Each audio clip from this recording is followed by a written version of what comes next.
para samahan tayo sa Usapang Hilik. Kasama na natin ngayon umaga ang bisita natin ENT specialist at otolaryngologist na si Dr. Dominador Garduño III. Garduño. Sorry, Doc. It's okay. Garduño. It's okay. And otorhinolaryngologist pwede rin. Yes, otorhinolaryngology. Ayun. Ang haba ng specialization ni Doc. ENT na lang, kaya pwede naman ENT na Pwede naman pala. ENT. Welcome back, Thank you for having me Bati again. ka muna, Doc. Hello, magandang araw po sa lahat. Thank you for having me again. Magandang umaga, Doc. Marami pong makaka-relate dito sa topic Oo, natin. oo. Lalo na yung mga misis na Gumising ng mas maaga dahil humilik si Mr. or hindi makatulog sa gabi Totoo. dahil sa mga katabi nilang humihilik. Ano ba? Pero medyo ano yan, naghihilik din ng babae. Hindi lang daw puro Medyo lalaki. sexist po ba? Medyo Oo nga. nakaka-offend. Totoo naman. Wala naman pinipiling edad. Wala naman pinipiling gender, Doc. Wala. Ano po ba muna ang karaniwang dahilan ng paghilik? Well, yung paghilik kasi, first of all, hangin yan, pumapasok. So, anytime may obstruction dun sa bibig, sa ilong, sa throat, nagkakaroon ng turbulent airflow, hindi smooth yung flow ng hangin. Tapos nagva-vibrate yung mga structures, pwede yun, mag-cause ng hilik. Yung hilik po ba ay yung pag-exhale, lumalabas yung sound? Or Pwedeng pag-inhale? Both. Pwede ba? yan. Both. Pwede. Inhalation and exhale, pwede ho yan. Ayun. Kasi nga yung airflow, kung may nag-o-obstruct, doesn't matter if it's coming in or going out. So, Ano po usually yung nag-o-obstruct to make that kind of sound? Madami. Sa throat, pwedeng yung tonsil, pwedeng yung soft palate, yung ngalangala natin, yung likod na part nun, malambot, pwedeng mag-vibrate yon. Lower down, pwede yung sa may pharynx na, dito sa may throat natin mismo, no? Doon pwede. Ito ba, Doc, ay mas common ba ito sa mga mas matanda or mas bata? Ano? Well, as we age, kasi nga since related siya sa muscles, so as we age, we lose muscle tone. Okay. So, just the same, mas nagiging common siya sa mas matanda because of the loss of muscle tone. Pero nakikita rin natin ito sa mga bata. Oh yes, pwede siya sa mga No? bata. Pwede, Oo, pwede kaya, rin. ayan. Pwede. Doc, ito pakisabi na lang po kung fake or fact itong mga pinaniniwalaan namin. Mas delikado ang paghihilik ng nakatihaya. Is this fake or fact po? This is a fact kasi tihaya is naka-lie down ka, no? On your back. On your back. back. On your Yes. back. Pwede kasi yung tongue mo aatras siya. No? Okay. Pwedeng maharangan niya yung airway, yung daanan ng hangin. Ano? Kaya mas delikado pag nakahiga ka. Kapag nakatihaya. Yes, yung tihaya. Ano po ba ang ideal na posisyon sa pagtulog para makaiwas tayo sa paghilik? On the side? Yes, on the side. Ideally, preferably, usually sa left side. Left side. Why? Why, Doc? Why a specific side? Kasi yung left side naman, it has to do with acid reflux naman. Kasi yung anatomy ng stomach natin, it will prevent yung pag-reflux mo if you are sleeping on the left side versus the right. Okay, that's very useful. Okay, next. Ito next. Ito yung katulad ng kanina tinanong ko tungkol sa mga matatanda or mas bata po. Ito naman. So, para once and for all, alam natin, mga kada. Doc, fake or fact? Matatanda lang po ang humihilik. Hindi. Fake yan. Fake yan. Fake yan. So, bakit po ito nangyayari din sa mga bagets? Kasi nga, yung obstruction, pwede yun, yung kung malaking tonsil, or kung masyado silang pagod, yung relax ka. So, yung mga bisyo na hindi maganda, na masyado kang nakakaantok, so, ayun, pwede magre-relax masyado yung muscles ninyo. Kaya magbabibrate yung mga structures dyan sa loob ng bibig, sa throat, yun yung nagkukos. Pero pag super bata, like maybe mga babies, minsan makikita natin, ang cute pwede. lang, pero ano nila? Pwede naman kasi nga yung structure nung mouth nila, nung tongue, kung minsan hindi pa maayos, naghihilik sila. And yung tonsil, kung minsan malalaki na rin. Is it dangerous for them, Doc? Well, maganda pa check kung talagang sobrang pag-bothersome. Kasi ideally, sleep study yan, pero not usually for babies.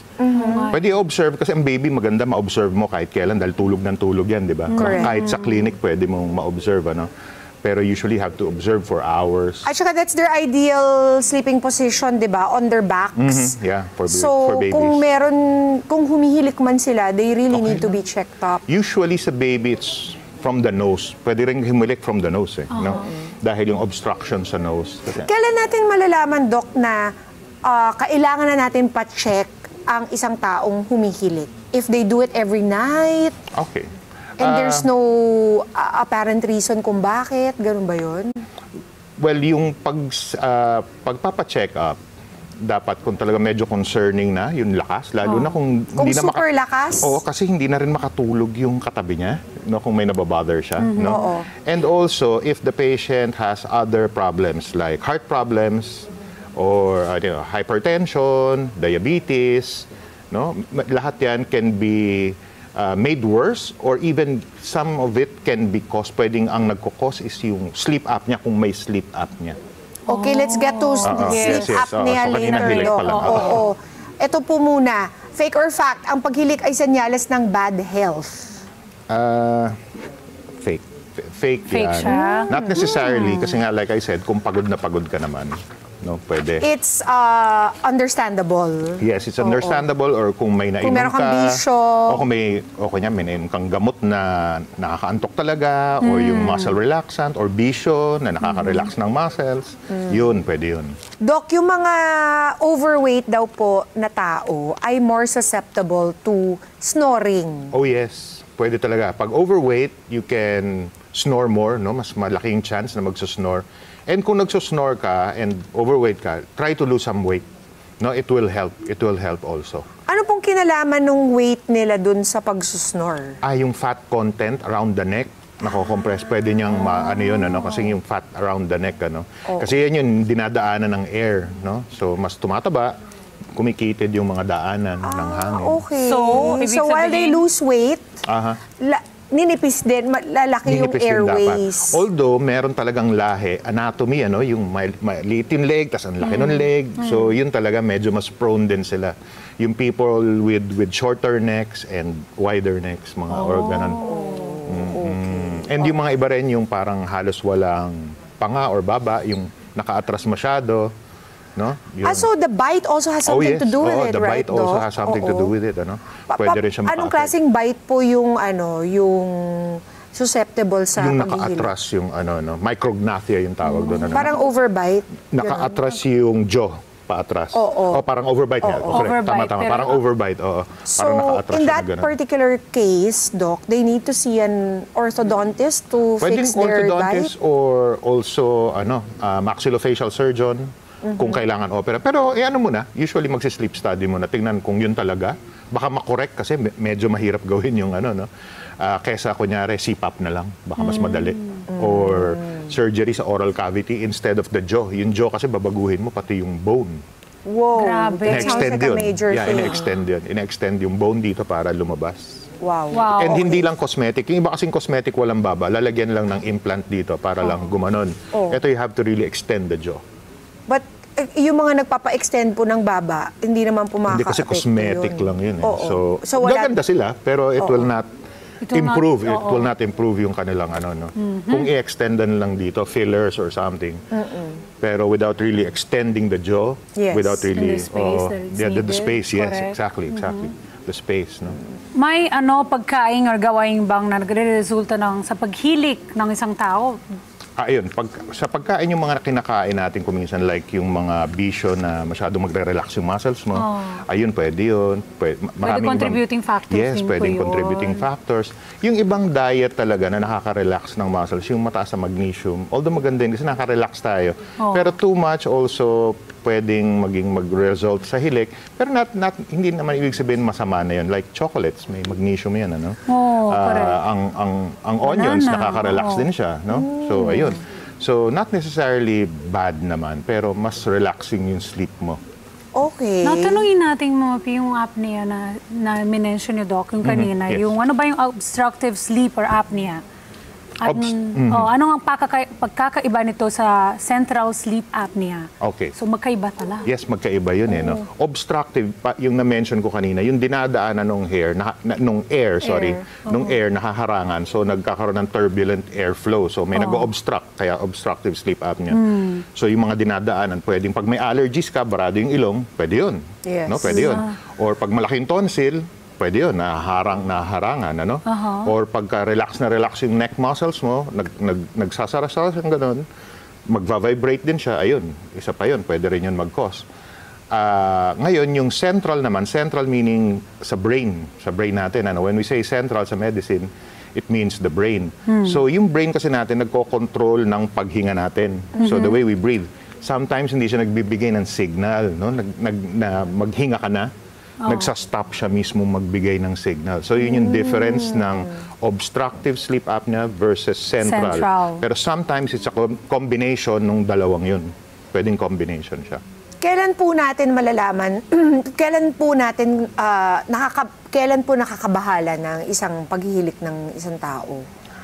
And then, like, Doc, kailangan na ng, we see a lot of people like using those CPAP machines. Oh yes, yung CPAP. Mababahala ako kung kunyari yung pasyente, high blood na, mataas pa yung sugar, and then magsasabi yung partner niya o yung kung sino man, katabi niyang matulog, at doon ang lakas-lakas niyan humihilik, tapos tumitigil-tigil yung paghinga. Yun ang medyo mako-concern na ako, and polysomnography yung tawag doon sa sleep study. Okay. Sleep test. Matutulog siya doon sa clinic or sa hospital. Kasi ano po yung consequence nun for them? You said if they have a heart problem, how does that connect to the heart problem? And I know also it will, in the long term, also affect their brain function. Oh, yes. Paano po nangyayari yun? Pag nagsisleep apnea kasi tayo, ibig sabihin, pag sinabing kulang yung supply ng oxygen. Correct. Sa buong katawan and particularly the brain, no? Ang brain Parang natin. you're not breathing yes, right, yes, diba? you're not breathing right. So, kulang yung pumapasok na oxygen sa brain natin. Pwede siyang mag-swell. So, namamaga siya nang hindi mo napapansin, ano? So, mawo-worsen niya yung high blood mo. Mawo-worsen niya yung heart condition mo. Or kuminsan siya pa yung mismong cause nun. The sleep apnea, no? Kasi it's poisoning your brain kasi nga walang oxygen. No, nagkaka-problem, maraming nagiging problem. So, nagde-deteriorate yung brain kasi Yes. hindi nakuha ng enough oxygen. Yes, exactly. Yun Ano ba ganun. yung mga treatments para dito, Doc? Pagka talagang na-prove na may sleep apnea, kunyari obstructive, surgery usually, papalakihin yung mga daanan, Talaga? whatever, papalakihin yung mga daanan. Or pwede ring CPAP, yung continuous How does passage. that work ba yung CPAP? Parang siyang may mask. Nakakatakot lang yung itsura. yung Yun nga. itsura niya. Yung katabi mukhang Darth Vader, di ba? Yun nga, parang may nakakoma sa likod mo na hindi mo alam, wag mo lang sana. Well, yun lang siya. Pero it keeps continuous positive airway pressure. So, palaging naka-positive, so hindi magko-collapse. I see. So it is for obstructive sleep apnea para walang nakaharang, palaging nakapositive yung daanan ng hangin. Daan lang yung hangin. Pag central, Doc, may treatment pa doon? Pwede rin yung CPAP kuminsan. Pwede rin yun. Or drugs, medications. When I say drugs, I mean medicine. Yeah. No? So yun, pwedeng bigyan ng medicine. No? Iba-iba, depending on what the real cause is. Doc, meron daw nasal strips at anti-snoring mouthpiece. I was gonna ask that. Oo, yun. I've read about, nabasa ko na rin yan. Kaya lang, I don't think they're really that effective. Oo. Pero if you want to ask kung ano yung pwedeng gawin ng mga tao to help with them, maybe Kasi baka mahal po yung CPAP. Yun nga. medyo mahal talaga yung CPAP. Pero kung hilik lang naman ang problem, Pero kung hilik lang, you want to improve. Kasi nga sabi ko, yung muscle tone kuminsan nagiging problem, di ba? So, singing can help. Singing Kasi improves. it will help strengthen the muscles of your tongue, yung and yung control ng breathing. So it will help yung diaphragm mo. Wind instruments can also help. Nice. Yung mga trumpet, yung mga ganyan, yung mga wind instruments, they also help, Tsaka ito mga yan, Doc, ayan, pag nagawa mo na yan, mawawala ba? Or is it longevity na yan? Like for good, kailangan mong gawin yan, Okay. always. Linawin ko lang this is for just the hilik Opo. If it's for Apnea, that's a different story. story. It may help, pero you might baka kailanganin mo pa rin ng CPAP. Okay. Nakikita ko, I don't know if it's uso dito sa Pinas, pero sa Brazil, hawakan nyo na lang ilong ng tatay nyo. Tapos, ayan, mag-stop na siya. Ganun ba din dito? Nagising din siya. Siyempre, magigising ng konti, tapos tulog ulit. Kasi Tulog ulit. usually pag gano'n ang bigat na ng sleep nila, di ba? Yeah. It's a very heavy sleeping... Deep, very deep. sleep. Tapos maya-maya naghihilik na naman. Ang hilig na naman. Tapos pinduting mo na ay, yung parang ano tawag doon? Yung pang para sa mga damit. Sa clothes, Yung, ano? yung ganyan. Not ano po, hindi po siya Hindi effective. pwede, no? Hindi. Tsaka wag gawin kasi mga mamoyo. Kasi baka, di ba, yun na nga yung brain deterioration Oo. kasi lagi yung ginigising. Inaano niya para huminga daw ng ano, para mag-draw ng air bigla. Well, Is there any way, Doc, ayan, you said some exercises that Arcadas can do. May prevention din po ba dito? prevention ng paghilik. Yun ang iano natin yung tone ng ating neck muscles, yung tongue. No, may exercises pwedeng i-search yan online how you can exercise your tongue. That's To nice. no. Pero this is just for obstructive. Yun yung sa hilik lang sa hilik lang sa talaga. hilik lang. Oo. Sa hilik lang, not really for apnea. Pero it might help. Pwedeng makatulong din naman. Last question lang, Doc. If left untreated, for example, does this become something really dangerous? Pwede for the reasons I said earlier, no? Baka magwo-worsen yung heart condition, kung meron diabetes, ganyan. And of course, yung relationship, kung may asawa siya, baka nag-aaway na baka mag-aaway na palagi. sila. Yun, isa pa Tsaka yun. bakit ganun, Doc? Sorry lang. Kasi may iba na parang iba talagang hilik nila. May parang sounds na music. Parang, ayun talagang, kasi nga, air siya, no? So parang musical yung sinasabi mo. Oo, yung Nagkaka-notes na sobrang-sobra. talaga. Oo, Nagkaka-notes yung na talaga sobra-sobra. siya. Oh, so ayun. So pwede nga. Kasi nga yung airway, the way yung pag-travel ng air, nagkakaroon na ng notes. Yung mga ganon, kailangan magpa-check. Well, maganda ma-check naman talaga kung talagang worried na kayo. Yes. Pag may duda ka na, get yourself checked. Or at least magkonsulta man lang. Hindi naman kailangan gawin kagad yung yung test. Mag-consult lang muna. At least konsulta. Yun. Yun, pwede naman pala maibsan ang paghihilik ng mga misis at mga mister. Oo. At pati yung mga bagets. Pwede. Kaya, Doc, any final words of advice to Arcada? Siguro they should also avoid mga vices that will lead to dapat talaga. Dapat talaga. snoring. Oo, tama yun. Tama yung sinabi mo. Pero just to, men affected, women affected, children affected, dogs ko lahat sila. Yes! Meron lalakas sila. nila. Pati yung dogs ko, ang lakas nila humilik. Oo. Ang cute, no? Kaya pag gabi, silang may orchestra. Thank you so much, Doc. Saan ka namin pwede i-follow para sa consultations Okay. din? Sa Facebook, meron akong Dr. Dom Gardunio sa Facebook. Or pwede rin tawagan yung secretary ko or message nyo 0917-881-6367. Maraming salamat, Doc, Thank you. sa Thank you pagtulong again. at Salamat sa ulit. paglinaw tungkol sa usapin ng paghihilik. Mga kada, sana po ay hindi kayo humihilik na dyan. Sana gising na gising pa rin kayo at pagbabalik pa po ang Kada Umaga. Thank you, Doc.